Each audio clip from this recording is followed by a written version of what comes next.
आपकी text book में कंपनियों की स्थापना कैसे होती है इसके बारे में विस्तृत ढंग से थोड़ा आप अध्ययन करेंगे। किताब में आपके मैटर है तो आपको पता चल जाएगा, स्पष्ट हो जाएंगे। लेकिन हम लोग इसके लेखांकन का अध्ययन करेंगे कि कंपनियां अपनी पूंजी एकत्र करने के लिए क्या क्या लेखांकन कार्य करती हैं और पूंजी के एकत्र करने की प्रक्रिया में क्या क्या लेखांकन कार्य होंगे, उनका हम लोगों को ज़्यादा अध्ययन करना है। लेकिन थ्योरेटिकल पॉइंट जो हैं आपकी पुस्तकों में भी दिए गए होंगे, लेकिन हम उनके बारे में कुछ आपसे बात करेंगे। थोड़ा इस पर आपको ध्यान देना है। जैसे कंपनियों की स्थापना कैसे होती है। अब तो कोई व्यक्ति है जिसके दिमाग में यह बात आती है कि फला कार्य, फला व्यापार करना है और फला उद्देश्य से करना है, इसके लिए वह कुछ विचार करता है, जिसे कि हम प्रवर्तक या प्रोमोटर के नाम से जानते हैं। ऐसे व्यक्ति जो कंपनी की स्थापना के संदर्भ में सोचते हैं उन्हें हम प्रवर्तक कहते हैं, या इनका अंग्रेजी वर्जन है प्रोमोटर। इसके बाद जो कुछ कानूनी औपचारिकताएं पूरी करनी है, इसके बाद समामेलन का प्रमाण पत्र लोग अपने यहाँ जो राज्यों के कंपनियों के रजिस्टर्ड कार्यालय हैं उनके यहाँ कुछ प्रलेख ये लोग जमा करते हैं, जिनको हम कंपनी के मूल प्रलेख के नाम से जानते हैं। हमारे उत्तर प्रदेश में कंपनियों का रजिस्ट्रार कार्यालय कानपुर में है। हम कंपनी के प्रवर्तक 3 महत्वपूर्ण प्रलेख रजिस्ट्रार के यहाँ जमा करेंगे, जिनको कि हम पार्षद सीमा नियम या मेमोरेंडम ऑफ एसोसिएशन, नंबर 2 पार्षद अंतर नियम जिसे आर्टिकल ऑफ एसोसिएशन भी हम बोलते हैं, और नंबर 3 प्रॉस्पेक्टस या प्रविवरण है। पार्षद सीमा नियम क्या है, थोड़ा इसके बारे में भी हम लोग जान लें। पार्षद सीमा नियम कंपनी का मूल प्रलेख होता है, जो कंपनी की पूंजी, उसमें जैसे अधिकृत पूंजी। पार्षद सीमा नियम कंपनी की अंश पूंजी की सीमा निर्धारित करता है। जो कंपनी की अंश पूंजी कितनी होनी चाहिए, कितने प्रकार के अंशों में बंटी होनी चाहिए, इसका उल्लेख सीमा नियम में अवश्य होता है।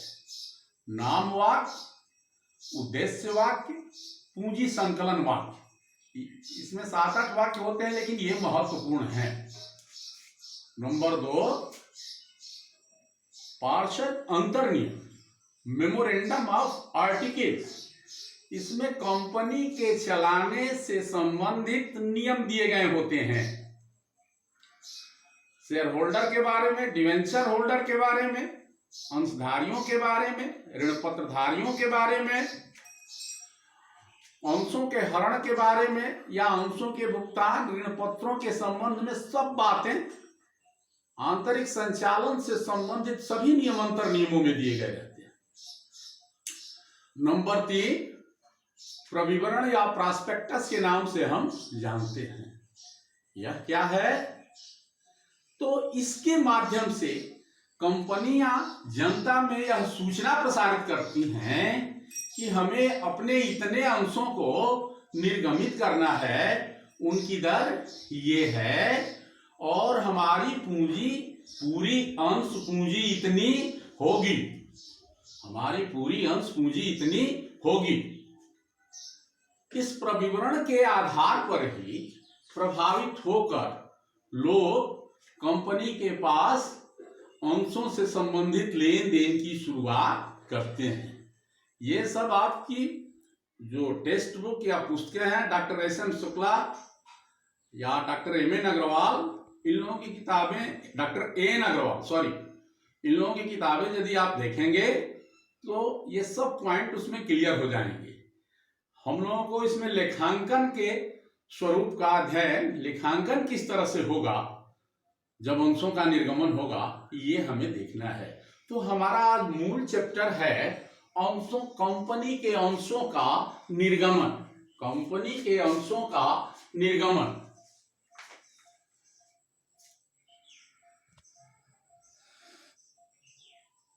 Issue of shares, issue of shares,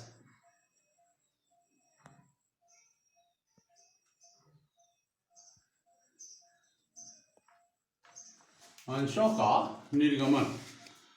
हमारे यहाँ भारतीय कंपनी अधिनियम 1956 लागू था, लेकिन अब 2013 लोग का 2013 भारतीय कंपनी अधिनियम हम लिखा करेंगे, चाहे हम लोग पढ़ा करेंगे, क्योंकि 1913 में कुछ संशोधन हुए जिससे इसमें कुछ बैलेंस शीट, कंपनियों के या पीएल अकाउंट, इनके संदर्भ में थोड़ा संशोधन किया गया है। तो अब 2013 ही कंपनी अधिनियम हमारे यहाँ लागू है। हालांकि 1900 हमारा पुराना अधिनियम है, कंपनी अधिनियम 1956।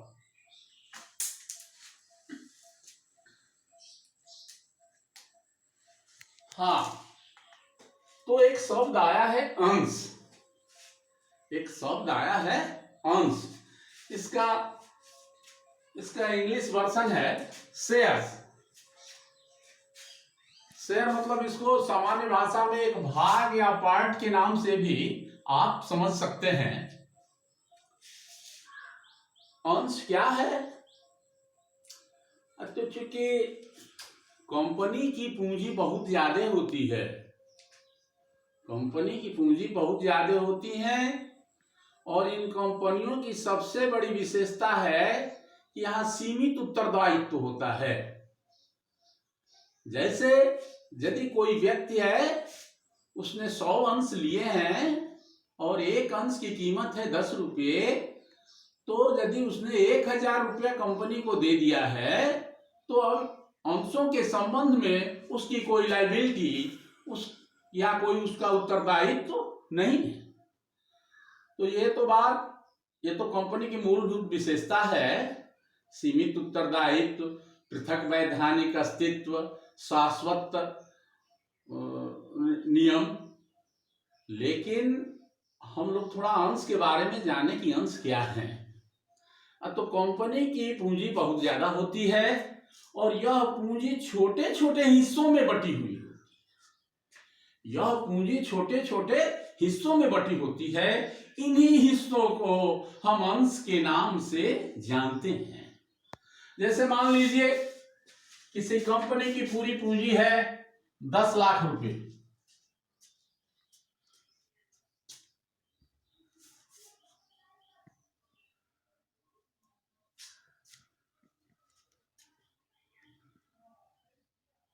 शेयर कैपिटल है 10 लाख रुपए,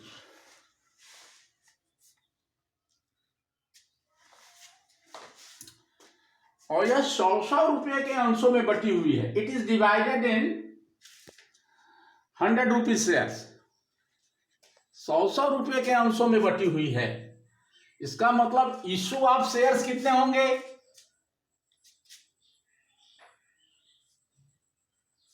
कितने अंशों का निर्गमन होगा? टोटल कैपिटल है 10 लाख, टोटल कैपिटल है 10 लाख,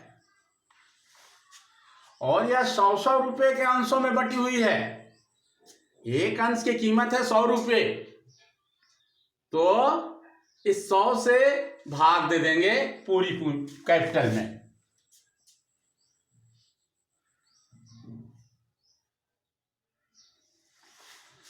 अब कंपनी 10,000 शेयर्स 10,000 अंश निर्गमित कर सकती है। कंपनी 10,000 अंश निर्गमित कर सकती है। कंपनी की शेयर कैपिटल हुई 10 लाख रुपए, अंशों की संख्या हुई 10,000, और एक अंश की कीमत है 100 रुपये। ये 3 बातें महत्वपूर्ण हैं। जब भी आप कोई प्रश्न करेंगे, कोई सवाल हल करेंगे, यह 3 बातें सर्वप्रथम आप लोग ऊपर लिख दीजिए। आपके सवाल की प्रक्रिया आसान हो जाएगी। जैसे आपका ये प्रश्न हुआ, आप लिख दिए हैं इशू ऑफ शेयर्स 10,000, ठीक।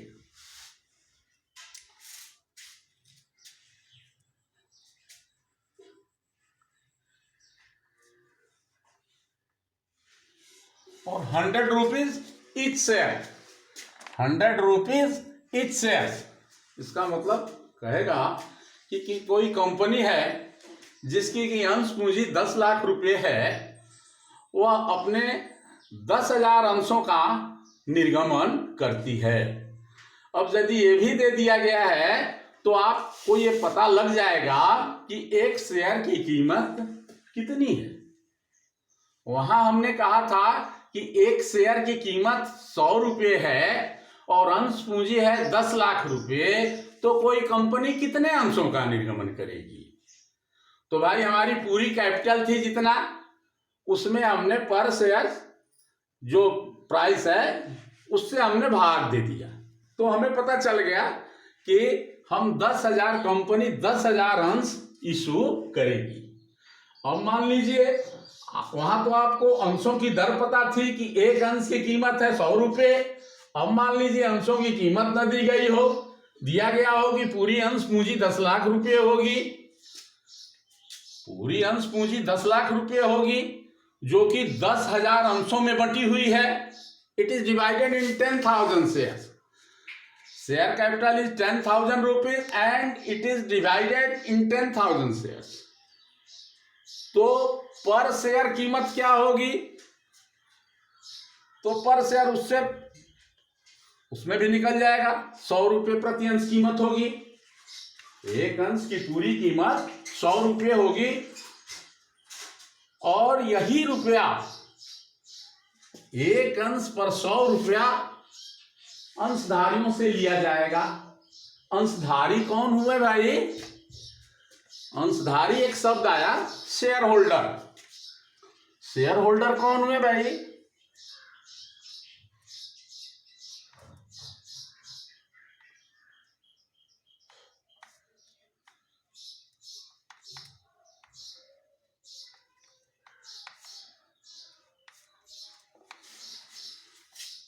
शेयर होल्डर कहलाएंगे अंशधारी, जो अंशों को ले रहे हैं।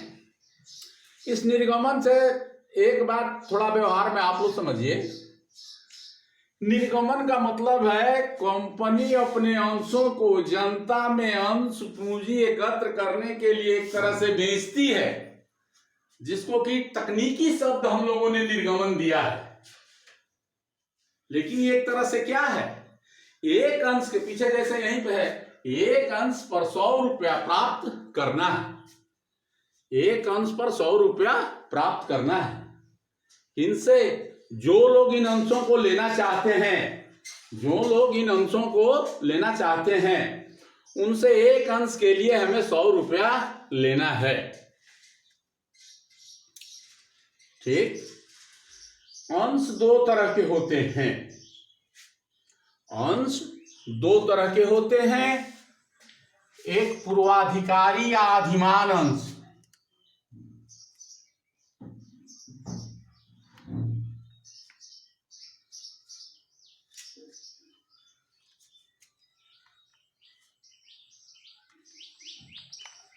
इनको प्रिफरेंशियल शेयर्स बोलते हैं।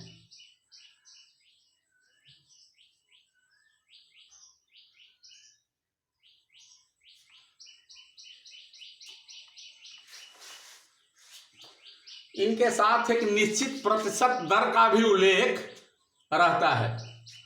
दूसरे अंश हैं समता या साधारण अंश।